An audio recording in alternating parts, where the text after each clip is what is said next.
अल्हम्दुलिल्लाहि नहमदुहु व नस्तईनुहु व नस्तगफिरुहु व नुअमिनु बिही व नतवक्कलु अलैहि व नऊज़ु बिल्लाहि मिन शुरूरि अनफुसिना व मिन सय्यिआति अअमालिना मन यहदिहिल्लाहु फला मुदिल्ल लहु व मन युद्लिल्हु फला हादिय लहु व नशहदु अल्ला इलाहा इल्लल्लाहु वहदहु ला शरीका लहु व नशहदु अन्ना सय्यिदना व मौलाना मुहम्मदन अब्दुहु व रसूलुहु सल्लल्लाहु तआला अलैहि वसल्लम। अम्मा बाद फ़अऊज़ु बिल्लाहि मिनश शैतानिर रजीम। बिस्मिल्लाहिर रहमानिर रहीम।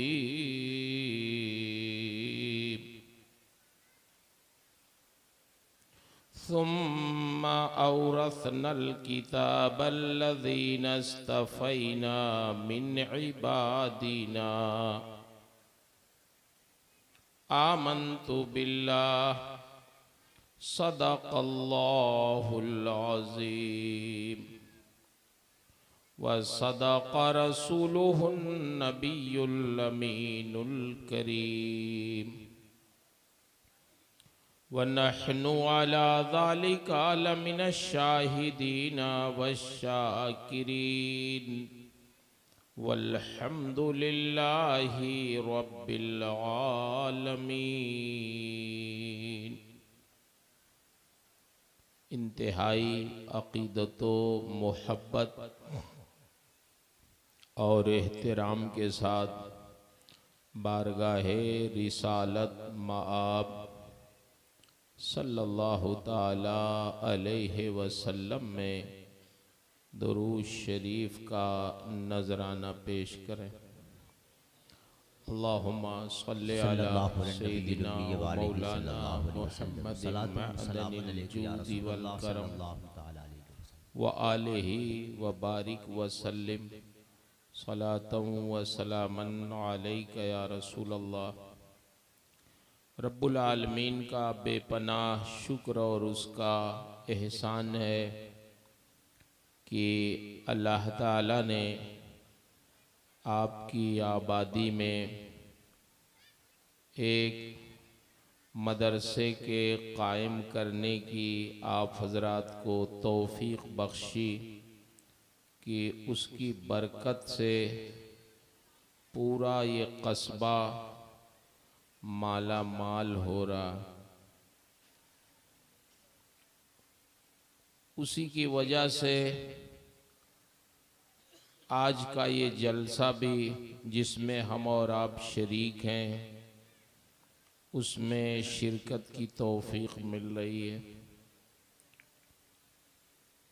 मैं मुबारकबाद पेश करता हूँ आप हज़रात को और उन बुज़ुर्गों को जिन्होंने मोहम्मदाबाद में फ़ैज़ुल उलूम की बुनियाद रखी और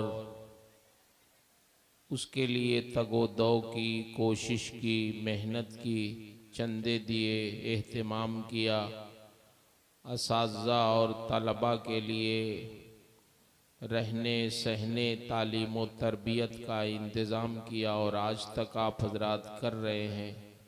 अल्लाह ताला इन सारी खिदमतों को कबूल फरमाए और दुनिया आखिरत में इसकी जज़ा अता फरमाए। उन बच्चों के वालिदैन को भी बहुत मुबारकबाद जिन बच्चों के वालिदैन ने अपने बच्चों को फैज़ुल उलूम में दाखिल कराया और इल्मे दीन के रास्ते पे उन्हें लगाया। आज आप देखेंगे कि थोड़ी देर के बाद उलमाए किराम, हुफ़्फ़ाज़, क़ुर्रा की एक अच्छी खासी जमात फारिग होगी, जिनके सरों पे हमारे उलमाए किराम, मशाइख दस्तार बांधेंगे।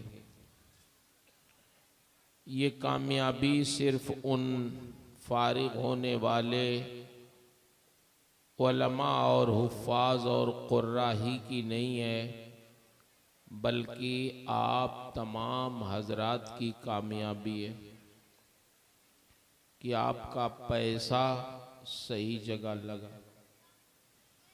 पैसे तो लोग खर्च करते हैं, लेकिन कभी कभी सही जगह नहीं खर्च करते। अभी मेरे ख्याल से 1.5 महीना हुआ होगा, मैं सुल्तानपुर गया एक जलसे में, तो हमारे कुछ उलमा अशरफिया के फारिगीन थे, वो आए जलसे में मिलने। तो शादी के ताल्लुक़ से बात होने लगी, शादी ही का वो जलसा भी था। तो कहने लगे कि हज़रत हमारे यहाँ कल शादी थी, तो सेठ साहब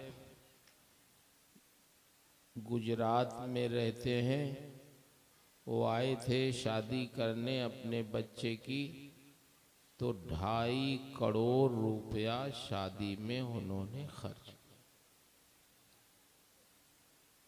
2.5 करोड़ रुपया। और सेठ साहब के पास जब चंदा मांगने जाओ तो पूछते हैं नया है कि पुराना है।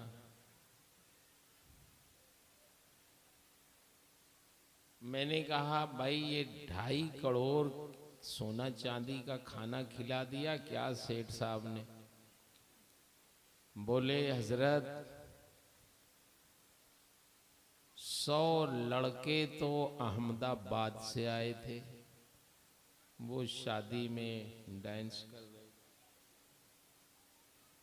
सेठ साहब ऐसा खुशी में पागल हो गए थे, इतना पैसा लुटाया, इतना पैसा लुटाया कि छोटे छोटे एक एक बच्चे ने 6-6, 6,500 हजार रुपया लूटा। तो पैसे तो हैं आपके पास और खर्च भी करते हैं। आप गौर करें, 2.5 करोड़ में औसत दर्जे की 50 शादियां हो सकती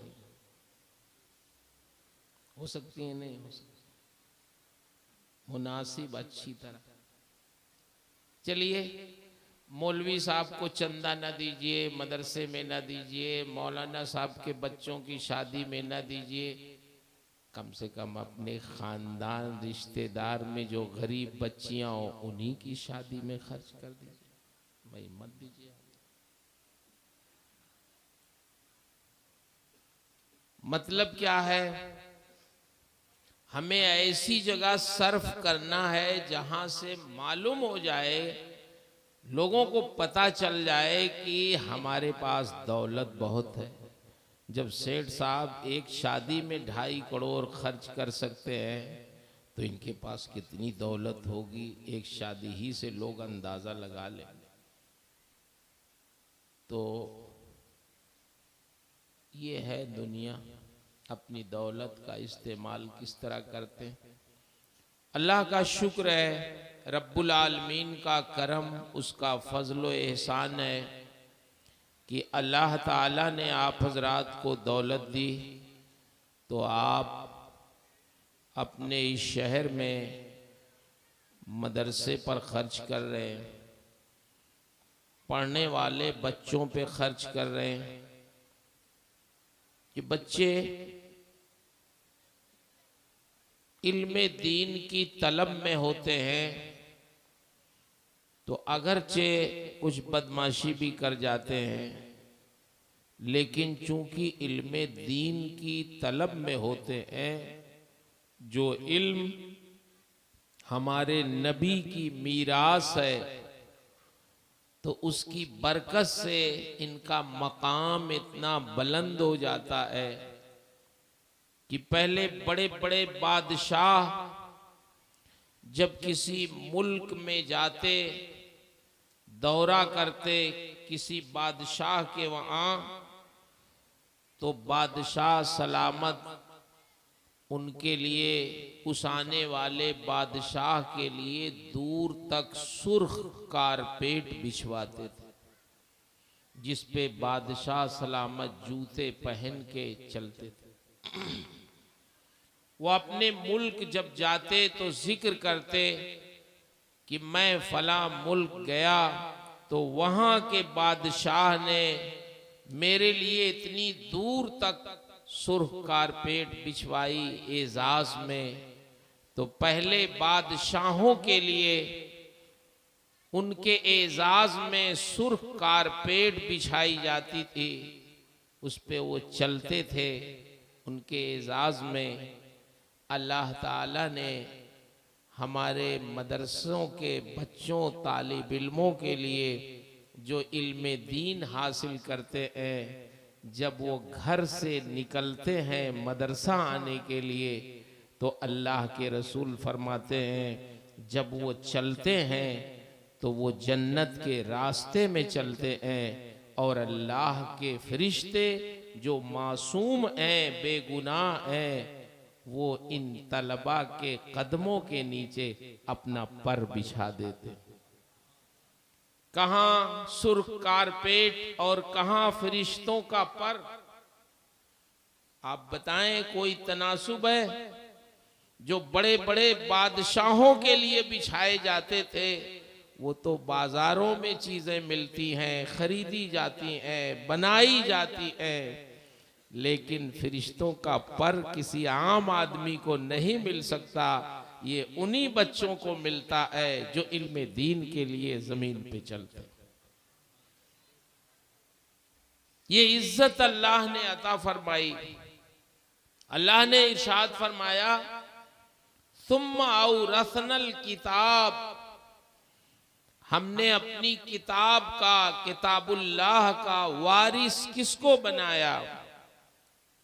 अल्लज़ीना इस्तफ़ैना मिन इबादिना, हमने उन बंदों को अपने बनाया है जिनको हमने चुन लिया। अल्लाह ने अपने इन बंदों को चुन लिया। जिसको अल्लाह चुन ले, मुंतखब कर ले, उसके इंतखाब में तो कभी कोई कमी का शायबा भी नहीं हो सकता। अल्लाह ने इन इल्म वालों को, इन बच्चों को अपनी किताब के लिए चुन लिया है। वलमा को, मुफस्सिरीन को, हिफ्ज करने वालों को, क़िरात करने वालों को।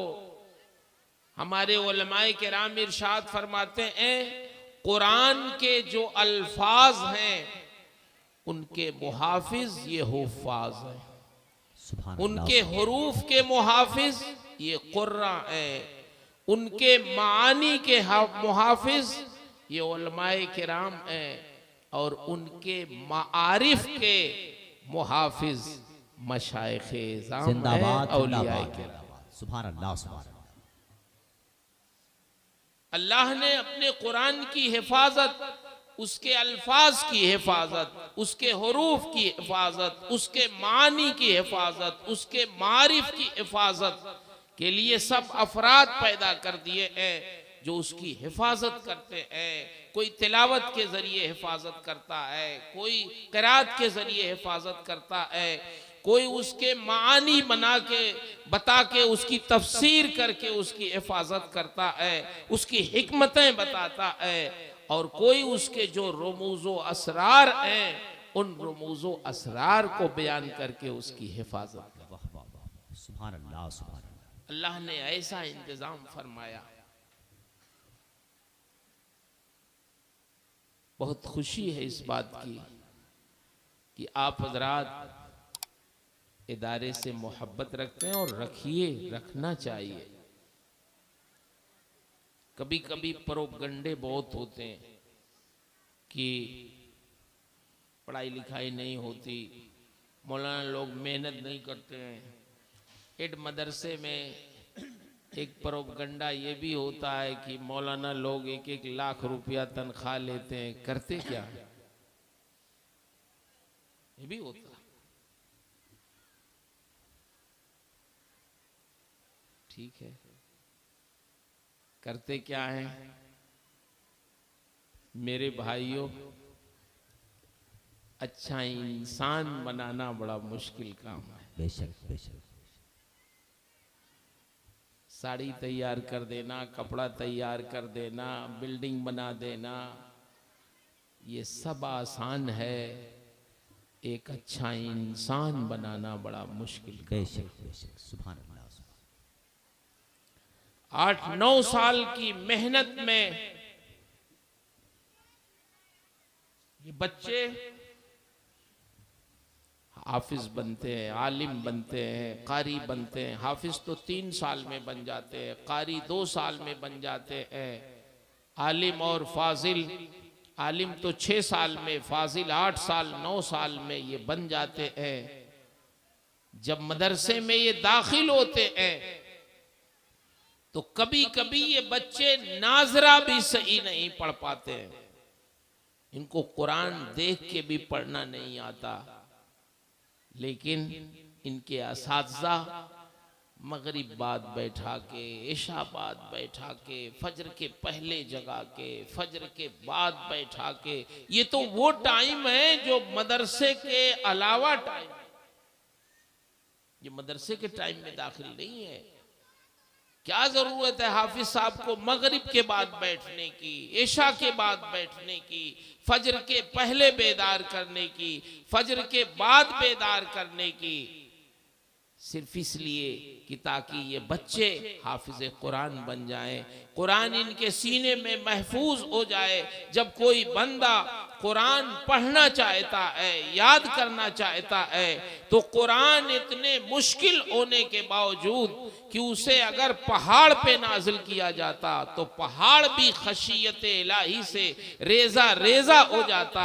लेकिन जब कोई बंदा अल्लाह की रज़ा के लिए कुरान याद करना चाहता है तो अल्लाह फरमाता है लक़द यस्सरनल कुरान लिज़िक्र, हमने तो कुरान को याद करने वालों के लिए आसान बना दिया है। कोई है याद करने वाला, हम उसके लिए आसान बना देते हैं। जो कुरान पहाड़ पर नाजिल हो तो उसके लिए भी बहुत मुश्किल था, अल्लाह के महबूब के कल्ब पर नाजिल हुआ तो इतना आसान हो गया कि अब 10-12 साल के बच्चे भी कुरान को याद कर। जिंदाबाद जिंदाबाद। सुभान अल्लाह सुभान अल्लाह।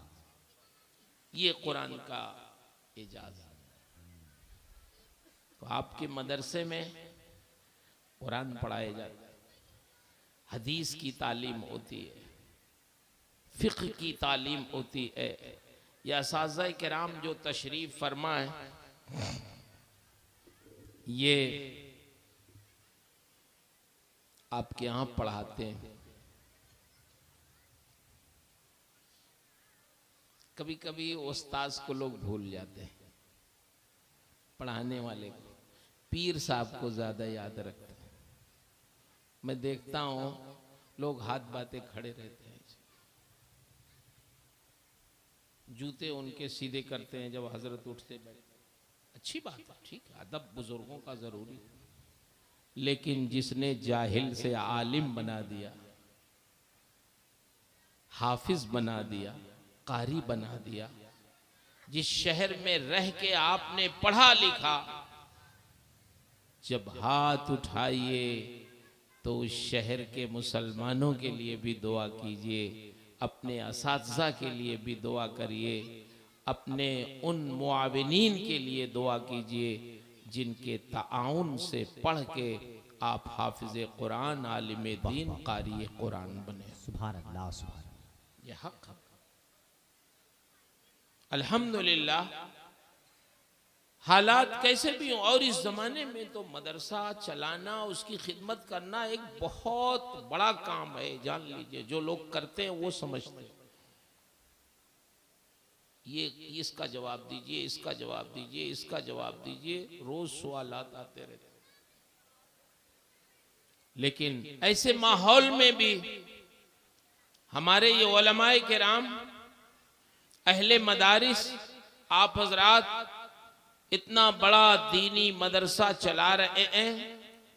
अल्लाह आप हजरात को सबको जज़ाए खैर दे, उलमा की उम्र में, इल्म में, फजल में बरकतें अता फरमाए। ये इल्म दीन है।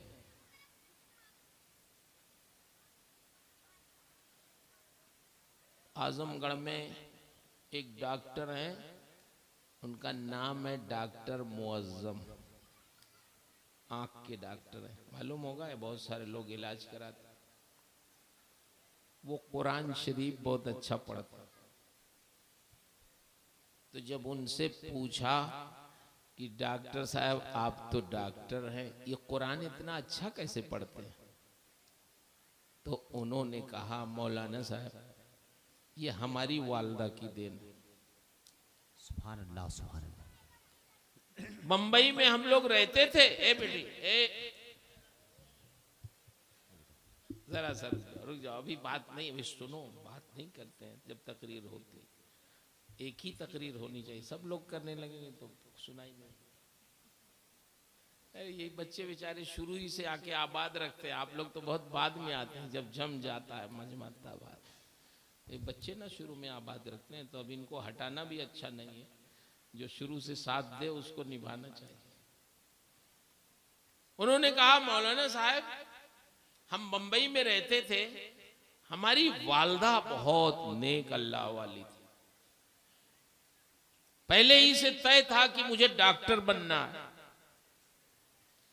तो मेरी वालदा ने मोहल्ले के इमाम साहब जो कारी थे उनको बुलवाया और कहा, हजरत ये मेरा बेटा डॉक्टर बनेगा, तो कुरान कब सीखेगा, इसको मौका कहाँ मिलेगा?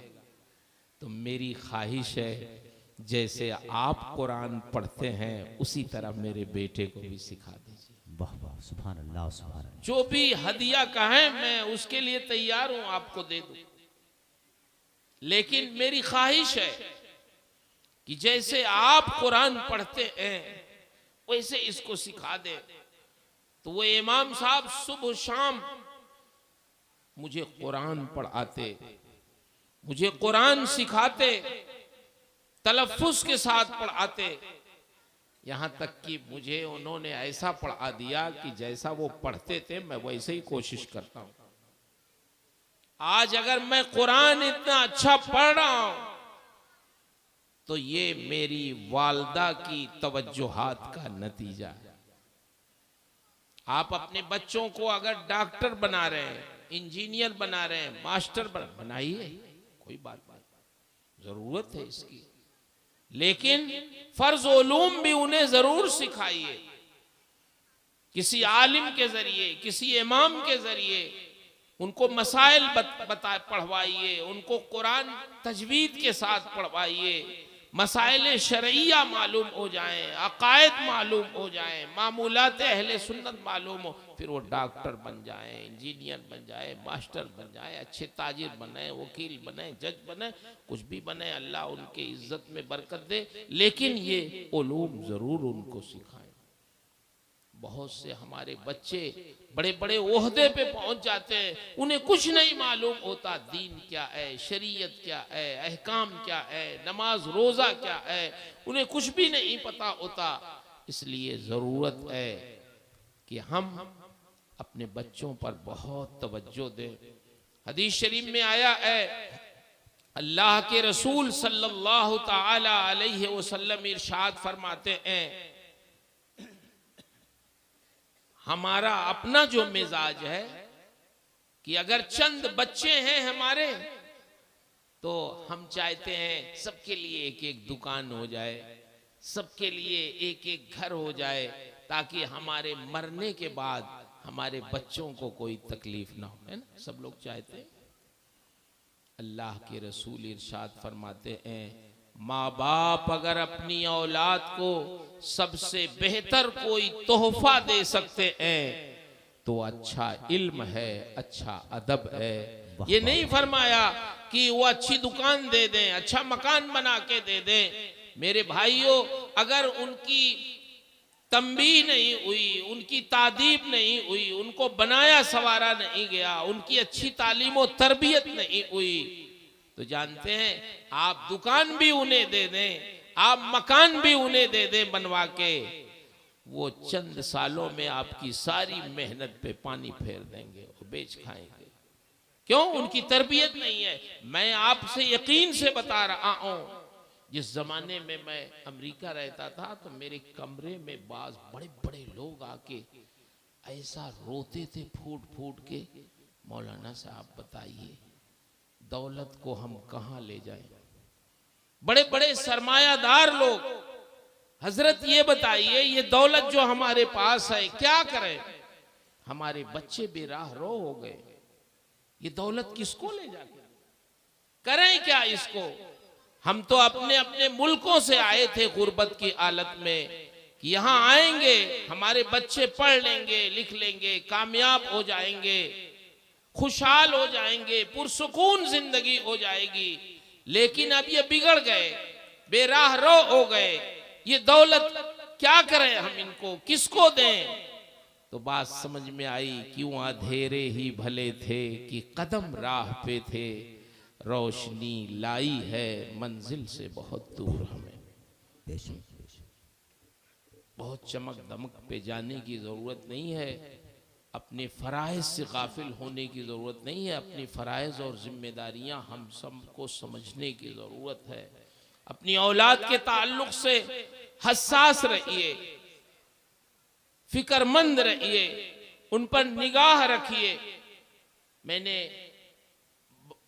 शायद इससे पहले भी मिसाल उससे उसको समझाया हो, फिर एक बार अर्ज कर देता हूं, मुमकिन है आपके जहन से बात निकल गई हो। उसकी मिसाल दी जाती है, जंगलों में आप देखते हैं दरख्त होते हैं, एक दरख्त की शाख दूसरे दरख्त पे, दूसरे दरख्त की शाख तीसरे दरख्त पे। जंगलों में दरख्तों की कोई कमी नहीं होती, लेकिन उन दरख्तों में कोई हुस्न नहीं होता, कोई हुस्न तरतीब नहीं होता, कोई निजाफत पाकीज़गी नहीं होती। लेकिन जब पार्कों में आप जाएंगे तो पार्कों के दरख्तों में नज़्म ज़ब्त होता है, खूबसूरती होती है। उसको आप देखेंगे, कोई दरख्त गुलाब की तरह है, कोई इंसान की तरह है, कोई किसी जानवर की शक्ल में कटा हुआ है। लोग दूर दूर से पार्कों के दरख्तों को देखने आते हैं। क्या बात है, जंगल तो वो भी, दरख्त तो वो भी हैं जो पार्कों में होते हैं, दरख्त वो भी हैं जो जंगलों में होते हैं, लेकिन दोनों तरह के दरख्तों में फर्क क्यों है? एक जगह क्यों लोग देखने जाते हैं, दूसरी जगह क्यों कोई नहीं देखने जाता? फर्क सिर्फ ये है कि जंगलों के दरख्तों का कोई निगरान नहीं होता, बेशक। कोई मुहाफिज नहीं होता, कोई उसकी बढ़ी हुई शाखों को तराशने खराशने वाला नहीं होता, कोई उसकी हिफाजत करने वाला नहीं होता, जानवरों से बचाने वाला कोई नहीं होता, उसकी जड़ों में कोई पानी डालने वाला नहीं होता। इसलिए उसमें कोई नज्म नहीं होता, कोई हुस्न नहीं होता, कोई तरतीब नहीं होती। मगर पार्कों के दरख्तों का हाल ये है कि उसका कोई मुहाफिज होता है, उसका कोई निगरां होता है, उसकी बढ़ी हुई शाखों को कोई तराशने खराशने वाला होता है, जानवरों और इंसानों की दस्तरस से उसे कोई बचाने वाला होता है, उसकी जड़ों में वक्त वक्त से कोई पानी डालने वाला होता है, दवाओं का छिड़काव करने वाला कोई होता है।